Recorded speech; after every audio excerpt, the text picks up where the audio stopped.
It's really exciting to be here with three unbelievable Texas women, and especially in this moment when we have so much to do to expand representation in our state and nationally. And so I'm especially, this is, I guess, the first time I've gotten to do this with you, Minnie Timaraju, in your new role, although I've known you for decades as a fierce advocate for every important social justice cause. We know in Texas, we are facing a total ban on all safe and legal abortion, and the implications for our state are huge, particularly the health and well-being of the community. So tell us a little bit how it is and what you are doing right now in your job as the new president of NARAL, Pro-Choice America. Thanks, Cecile. It's so great to see you. The Supreme Court's decision to overturn Roe was devastating. It was a devastating blow to our reproductive freedom. And in the immediate aftermath of Roe being overturned, clinics in several states, but particularly in Texas, were forced to stop providing abortion care. Appointments were canceled. People across the country suddenly lost a fundamental freedom that we've relied on for nearly 50 years. But as you all know, as Texans, even before the Supreme Court's ruling, abortion care had already been pushed out of reach for millions of people, including so many in Texas, 1 out of 10 women in the country in Texas. And before the anti-choice supermajority on the Supreme Court overturned Roe, they refused to block SB 8, which I know our guests are going to talk more about, the cruel vigilante enforced ban in Texas, from going into effect. And SB 8 bans abortion before many people even know they're pregnant. That means even while Roe was still standing, most abortion care was already banned in the state. And the harm, it's just immeasurable. And it was compounded by the Supreme Court's decision to overturn Roe. What's happening right now in Texas is well beyond the point of crisis. We are now in the fight for our lives.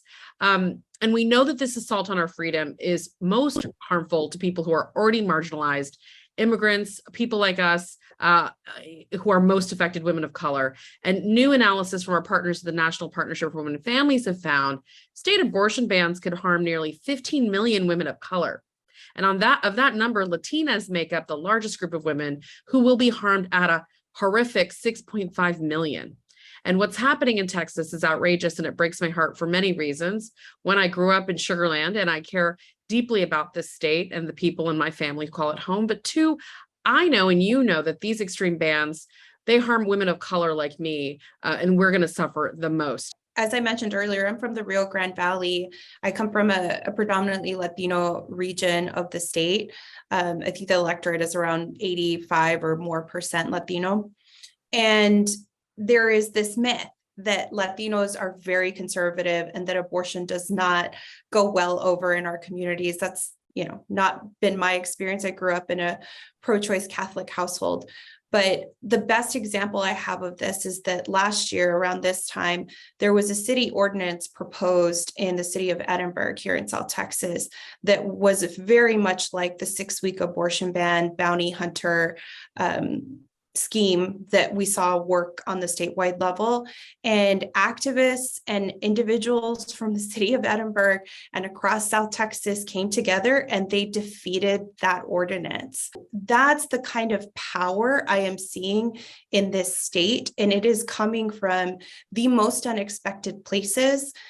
So there's so much hope there. And you're right that Latino voters are a huge voting bloc in the state of Texas.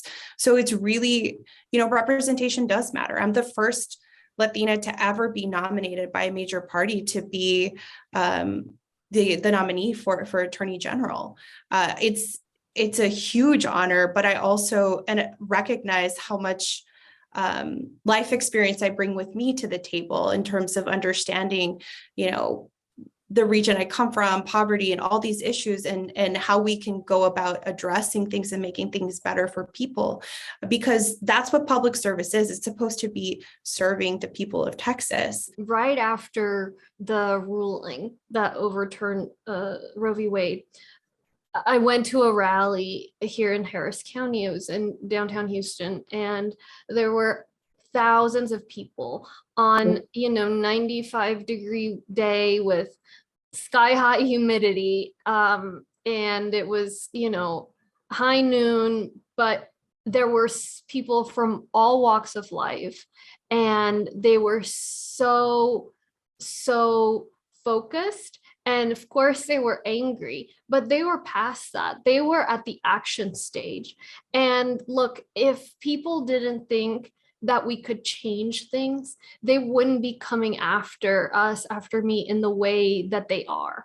So many of the voter suppression laws that passed in Texas were tailor-made to revoke the reforms we had implemented in Harris County, specifically made for that. There's been a revenue cap imposed. There have been all kinds of attacks because they see that we're being effective.